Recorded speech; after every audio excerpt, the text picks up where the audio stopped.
రక్షణ చరిత్రలో భాగముగా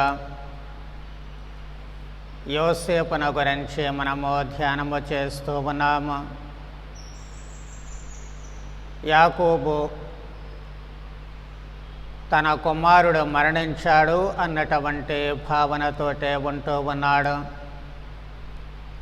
ఈజిప్టు దేశానికి తన కుమారులను ధాన్యము కోసము పంపినప్పుడు వారు మళ్ళీ తిరిగి వచ్చినప్పుడు ఒక కుమారుడు లేకుండా పోతున్నాడు.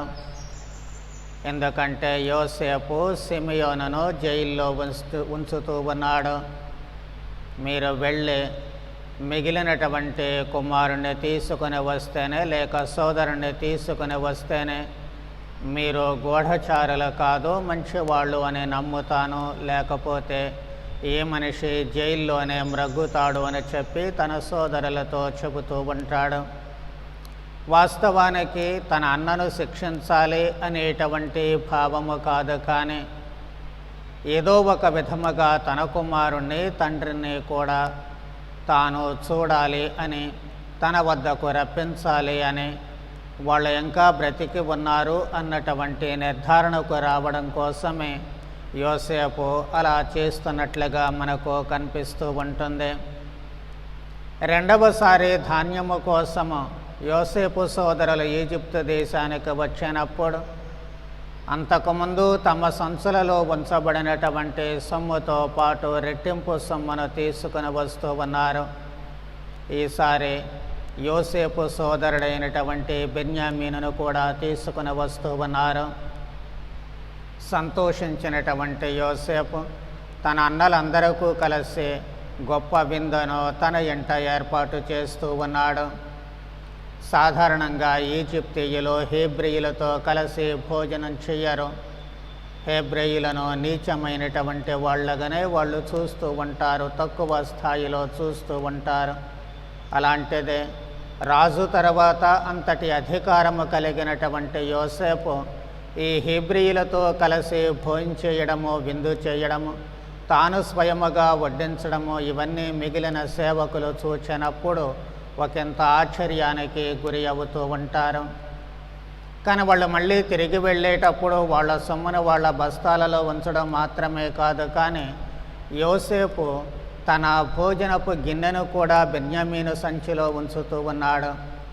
ఆ తర్వాత మళ్ళీ సేవకులను పంపించి వాళ్ళు నా గిన్నె ఎత్తుకుపోతున్నారు, ఒకసారి చూడండి, చెక్ చేయండి అని చెప్పి పంపిస్తూ ఉన్నాడు.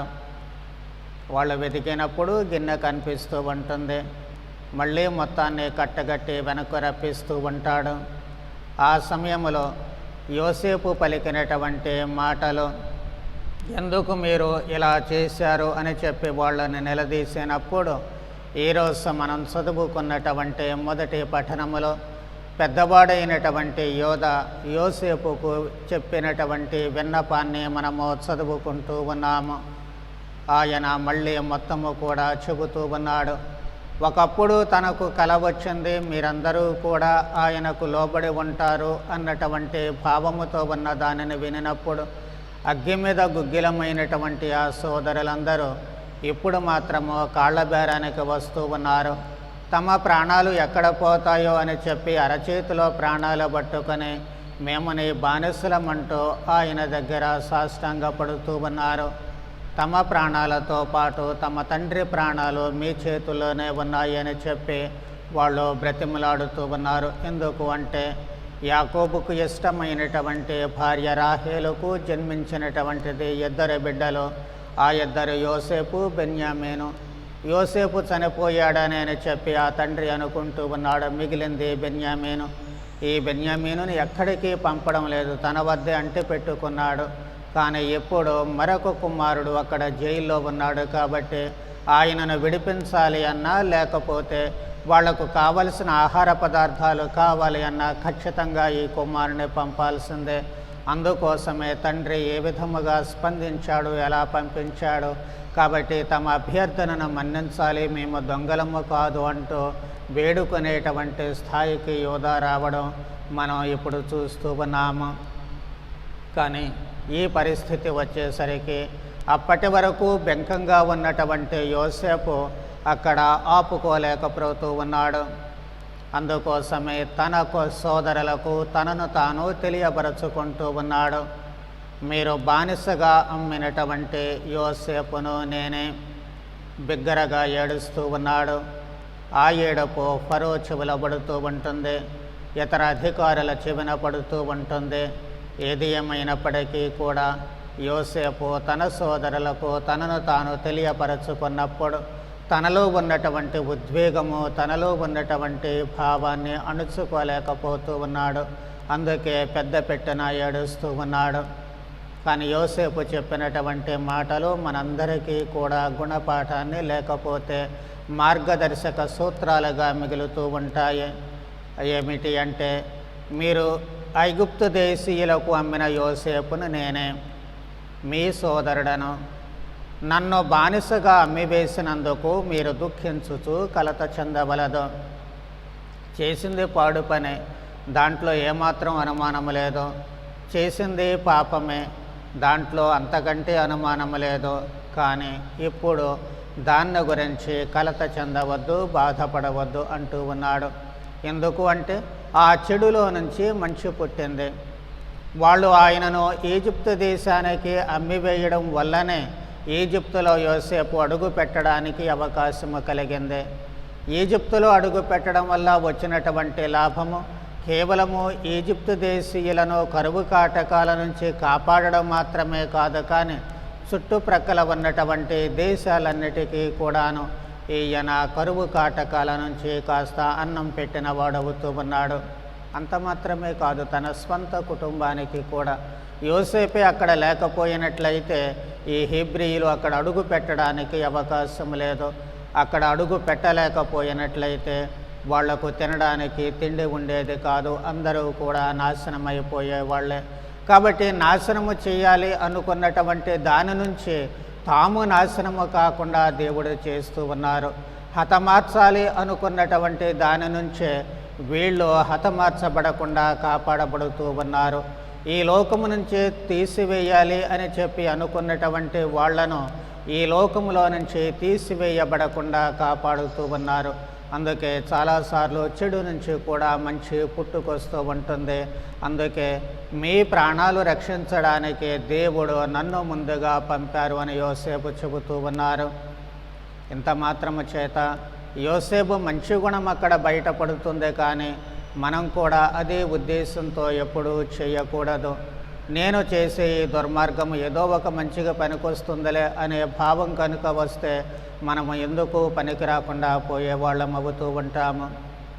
తప్పులు చేయడము సహజము, అందరూ చేస్తారు. కానీ ఆ తప్పు తెలుసుకునేటువంటి సమయం వచ్చినప్పుడు మాత్రం పశ్చాత్తాపపడాలి. అది గొప్ప లక్షణము. ఆ పశ్చాత్తాపం అనేటువంటిది ఆ సమయంలో లేకపోయినట్లయితే పూర్తిగా సర్వనాశనమైపోతాము అనేది ఎప్పుడూ కూడా మర్చిపోకూడదు.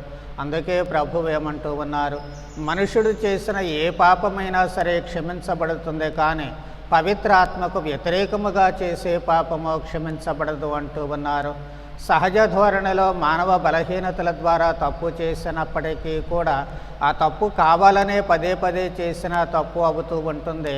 చేసినటువంటి ఆ పొరపాటుకు క్షమాపణ కోరుకునేటువంటి సమయము వచ్చిన, పశ్చాత్తాపపడేటువంటి సమయము వచ్చిన, మనసు మార్చుకోవాల్సినటువంటి అవసరం ఏర్పడినప్పుడు అది గనుక మనం చేయకుండా వదిలివేస్తే పవిత్రాత్మను నిరోధించిన వాళ్ళం అవుతూ ఉంటాము.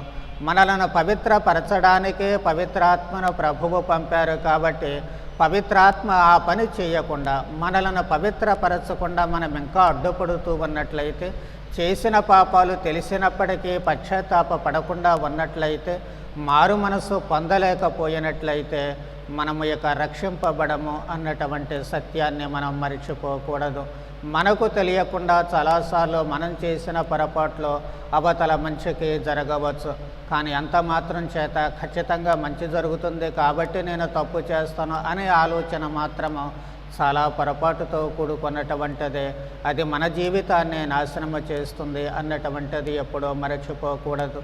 రెండవది, యోసేపు గారి ఉద్దేశ్యము, భావన మనము అన్ని వేళలా కూడా స్వీకరించాల్సినటువంటిది. అవతల వాళ్ళు తప్పు చేస్తే చేశారు, కానీ మంచి మనసుతో క్షమించగలగడము, వాళ్ళు చేసినటువంటి తప్పులో నుంచి కూడా ఈయన ఏ విధముగా మంచిని చూడగలుగుతూ ఉన్నాడో ఆ విధమైనటువంటి ధోరణితో ఆలోచించగలిగినప్పుడు మనుషులలో వైషమ్యాలు, శత్రుత్వాలు అనేటువంటివి లేకుండా పోతూ ఉంటాయి. ఒకే కుటుంబముగా జీవించడానికి అవకాశము కలుగుతూ ఉంటుంది. కాబట్టి ఈ యోసేపును ధ్యానము చేసేటువంటి ఈ సమయంలో ఆయన జీవితము నేర్పేటువంటి ఈ పాఠాలను మనము అనుసరించడానికి మొదటిగా అవకాశము దొరికినప్పుడు పశ్చాత్తాపపడడానికి వెనుకాడకుండా ఉండేటట్లు, అదేవిధముగా మన ఎడల ద్రోహము చేసినటువంటి ఎవరినైనా సరే ఎలాంటి సందర్భంలోనైనా సరే క్షమించేటువంటి మంచి మనస్సు మనకు ఉండేటట్లు కావలసిన వరాలు దయచేయమని ప్రార్థన చేద్దాం. పితా పుత్ర పవిత్రాత్మ నామమున.